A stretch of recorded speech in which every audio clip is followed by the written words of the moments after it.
Olá, alunos! Para quem não me conhece, eu sou o professor Caio, professor de apoio pedagógico, e hoje a gente vai dar início ao tema Revolução Francesa.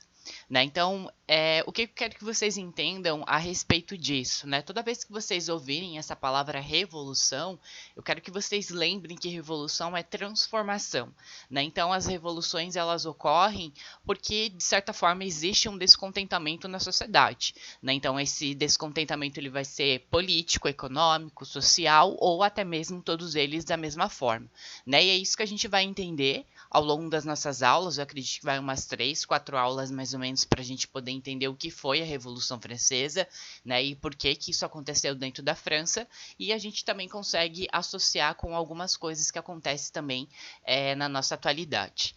Depois, caso você tiver interesse em saber o que a gente vai ver, né, ao final dessa aula você será capaz de compreender esses seguintes itens, aí você dá pause e aí você dá uma lidinha.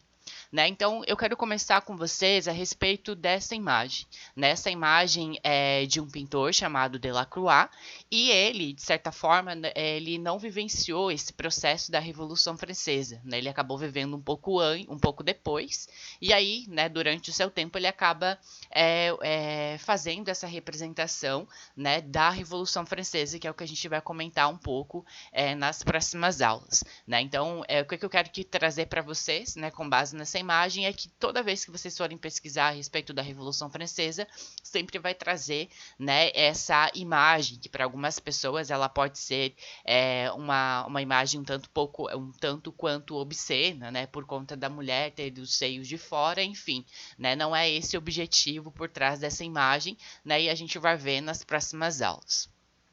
Falando um pouquinho a respeito da França pré-revolucionária, então assim como muitas outras monarquias que se existiam na Europa naquele período, no século XVIII, a gente vai ter reis e rainhas, Esses reis, em grande maioria, eles vão ser reis absolutistas, Então o que isso significa? Significa que esses reis, eles acabam criando as leis conforme as suas necessidades, e muitas vezes aquelas pessoas que não cumpriam essas leis, eles eram executados, eles eram perseguidos. E dentro da França a gente vai ter ali a dinastia dos Bourbons, através de Luís XVI, que vai ser o rei, que vai vivenciar esse período da Revolução Francesa, e a rainha Maria Antonieta, que é a esposa dele, e que depois de um tempo acabou gerando ali umas fake news a respeito dela, falando que ela falou se não tem pão, que comam brioches, mas historiadores recentes falam que ela não tinha falado isso, Mas enfim, isso também fica para a próxima aula.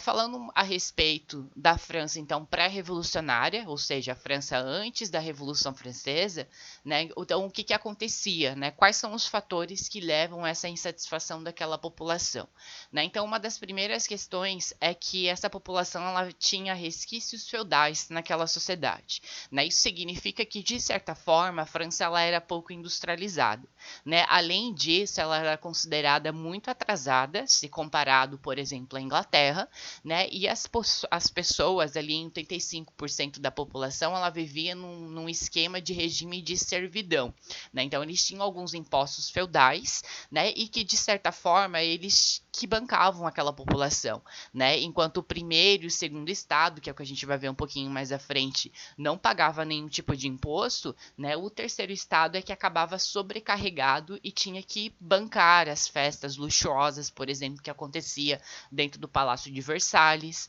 Eram eles que cuidavam toda essa questão de impostos, e ao longo do tempo, ao longo dos anos, isso vai fazer com que essa galera do terceiro estado, que depois a gente vai conhecê-los como os sans-culottes, que vão dar o início nesse processo da Revolução Francesa.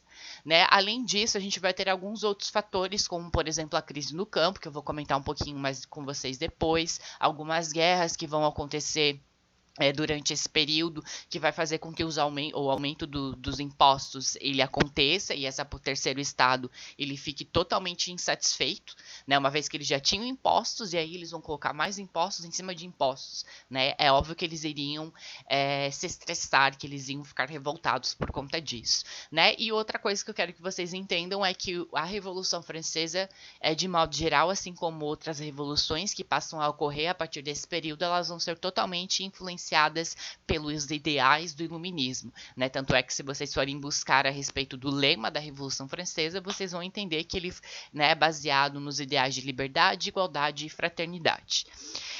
Então, como era basicamente uma dinastia que pregava a questão do absolutismo, então isso significa que todos aqueles que eram da oposição, aqueles que iam contra ao que o rei falava, eles eram perseguidos, muitos eram executados, né? Mas acima de tudo a gente tinha a questão da Bastilha dentro da França, né? Que era o símbolo do poder absolutista, onde todos os opositores do rei eles eram enviados para lá, né? Há relatos de que todas as pessoas que né, que iam para a Bastilha, elas nunca mais retornavam e ninguém sabia o que acontecia de fato lá dentro dessa Bastilha.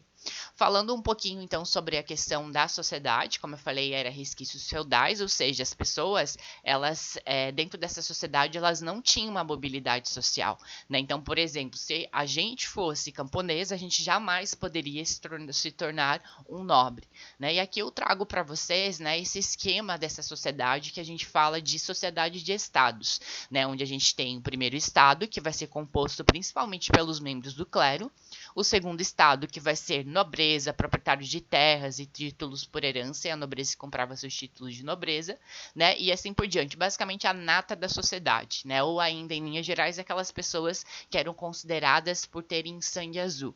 E o terceiro estado vai ser o restante da população, né? Observem que pelos números aqui no slide vai ser muita gente, 27,5 milhões de pessoas, né? Então a gente vai ter ali os burgueses, né? Os burgueses nesse período, eles vão começar a reivindicar ali algumas questões voltadas às taxas econômicas, que para eles seria benéfico mudar, e entre outras coisas, e aí a gente vai ter também, principalmente camponeses e outras camadas mais baixas da sociedade.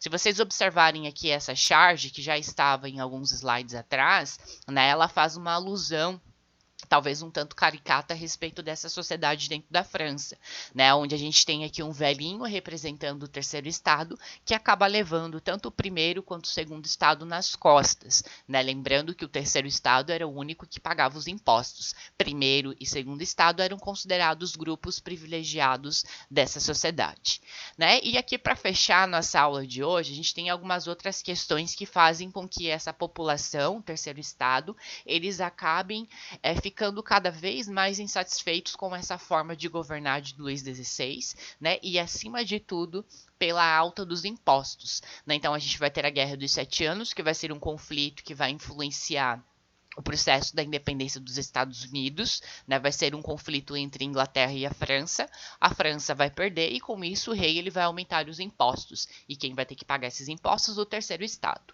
Nobreza parasitária, porque eram principalmente aquela nobreza que vivia dentro do Palácio de Versalhes, né, então eles davam festas luxuosas e tudo isso era bancado por quem? Pelo terceiro estado. Crise no campo, que vai ser um período ali de seca, pouca chuva, que vai fazer com que, principalmente o produto mais consumido, que era o trigo, ele fique cada vez mais escasso, né? E essa questão da escassez acaba recaindo sobre o terceiro estado, muitas pessoas acabam morrendo de fome por conta disso, né? Aqui embaixo a gente tem uma outra imagem pequenininha, né? Mas que retrata ali o que acontecia dentro da França, por exemplo, para que as pessoas elas não morressem de fome, né? Existia ali uma parte social que distribuía sopa e pedaço de pães para que essas pessoas elas não morressem de fome. E aí o início, né? Como é que se inicia essa revolução?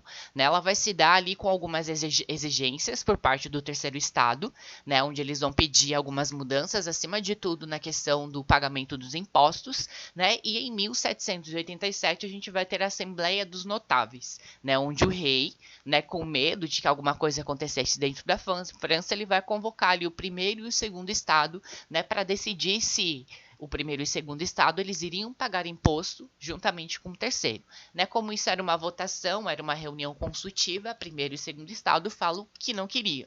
Passa-se alguns anos e aí a gente vai ter, né, a Assembleia dos Estados Gerais, onde tudo acaba mudando dentro da França. Né? Então, dentro dessa Assembleia dos Estados Gerais, a gente vai ter representantes dos 3 estados, né? Observem o número de representantes em cada um deles, né? Para estar discutindo a respeito da crise que assolava a França, né? Por conta dos impostos.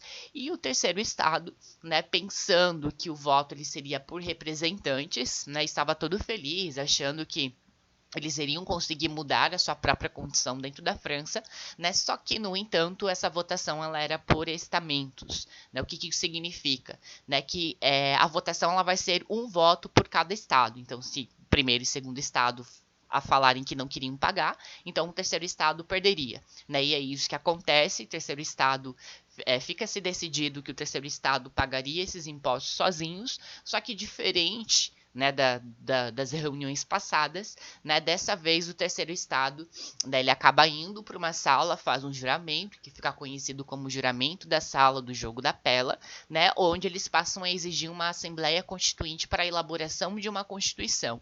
Né, uma constituição ela serve para limitar o poder do soberano, do monarca e do rei, né? E a gente diz que a partir daí a gente tem o início da Revolução Francesa, que é o que a gente vai falar a partir da aula que vem. Beleza? Então eu espero que vocês tenham gostado. Eu vou disponibilizar para vocês um arquivo em PDF, né, em forma de texto, para que vocês possam ler. E qualquer coisa vocês enviem mensagem que eu estou aqui para isso. Até mais!